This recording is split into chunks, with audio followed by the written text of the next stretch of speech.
terhadap proses penyidikan Barreskrim yang menetapkan tersangka atas kebakaran gedung Kejaksaan Agung kemarin, saya tetap pada posisi menghormati proses-proses itu. Karena apapun ya yang dilakukan sudah sesuai koridor, berusaha mencari penyebab kebakaran dan siapa-siapa yang diduga terkait atau terlibat dengan kebakaran tersebut. Dan saya juga tetap menghormati penetapan tersangka 8 orang, mulai tukang sampai pemilik PT yang melakukan rehab, dan juga kemudian sampai pada posisi pejabat di Kejaksaan Agung yang menunjuk PT tersebut untuk melakukan rehab di lantai 6 gedung Kejaksaan Agung. Meskipun begitu, tetap saya mengkritisi untuk menjawab keraguan masyarakat karena proses selalu ditanyakan kenapa hanya puntung rokok bisa membakar semua gedung begitu. Maka saya mohon kepada Barreskrim segera melakukan rekonstruksi di gedung Kejaksaan Agung. Apa yang terjadi hari itu, mulai misalnya jam 12 atau mulai pagi, terus kemudian apa yang mereka kerjakan sampai titik pada saat mulai adanya kebakaran, misalnya puntung rokok, bagaimana itu bisa membesar dan apakah memang betul mereka berusaha memadamkan. Kalau memang berusaha memadamkan mestinya kan bisa padam. Nah, itu pertanyaan masyarakat ini segera dijawab oleh penyidik Barreskrim dengan melakukan rekonstruksi secara terbuka dan dapat diliput oleh media massa.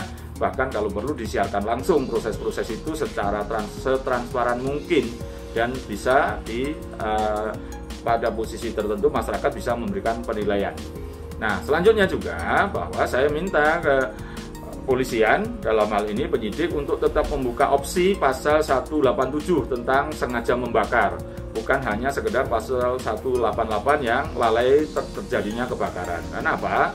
Setidaknya pada proses, kalau toh memang benar ini diduga dilakukan oleh tukang-tukang tersebut, setidaknya itu adalah merokok di tempat yang dilarang merokok. Artinya itu berarti kan bisa lalai yang berwarna sengaja. Itu kan teorinya lalai itu kan istilahnya ada teori berwarna dan tidak berwarna. Dan juga kalau toh juga kesalahan itu bisa aja sedikit lalai atau sedikit sengaja, itu maka pasal 187 itu tetap dibuka. Dan karena apa? Juga dasar dari penyidikan 2 minggu atau 3 minggu yang lalu sebelum penetapan tersangka itu kan memang dikenakan pasal 187 dan 188. Jadi artinya tetap dibuka kemungkinan opsi penerapan pasal 187, yaitu sengaja terjadinya kebakaran.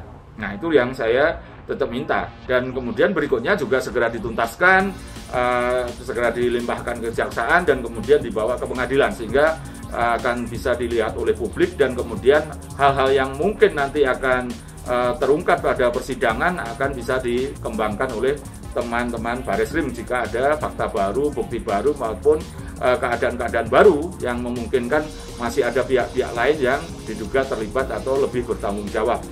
Dan kemudian juga proses ini saya berharap betul teman-teman penyidik itu tidak ewuh-pekewuh dengan kejaksaan, karena nanti saya khawatir ini penyidik ini pekewuh karena nantinya berkas perkara diserahkan pada kejaksaan sehingga menjadi ada suatu dugaan kompromi. Saya berharap teman-teman tetap profesional dan tetap memberikan opsi semua kemungkinan-kemungkinan yang mungkin itu akan diduga terlibat atau terkait dalam penyidikan seterusnya.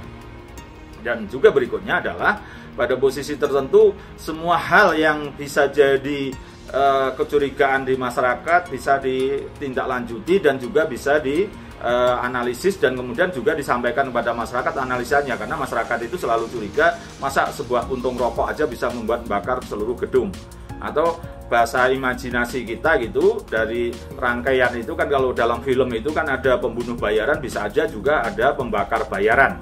Karena ini apapun proses ini kan bisa aja banyak hak orang atau banyak pihak yang merasa diuntungkan dengan kejadian kebakaran ini. Misalnya terkait sejak awal, misalnya hilangnya atau terbakarnya CCTV di gedung utama gedung Kejaksaan Agung itu. Kalau rangkaiannya yang ini adalah permohonan fatwa terhadap rencana membebaskan Joko Chandra yang diduga dilakukan oleh oknum jaksa PSM yang sekarang sedang disidangkan, itu kan setidaknya kegiatan orang-orang tersebut jadi tidak terpantau, tidak ada barang bukti yang lebih konkret misalnya. Karena apa? Prosesnya ini menjadi hilang semua.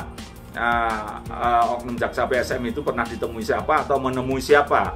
kan ini yang perlu pada posisi menjadi sesuatu menghambat proses penyidikan, karena peristiwa-peristiwa ini menjadi seperti terputus dan terpotong dan kemudian tidak bisa dirangkai dalam suatu benang merah yang sangat bisa membuat proses hukum ini bisa digambarkan ulang dan bisa diproses ke persidangan. Itu aja, makasih. Terima kasih sudah nonton. Jangan lupa like, subscribe, dan share ya.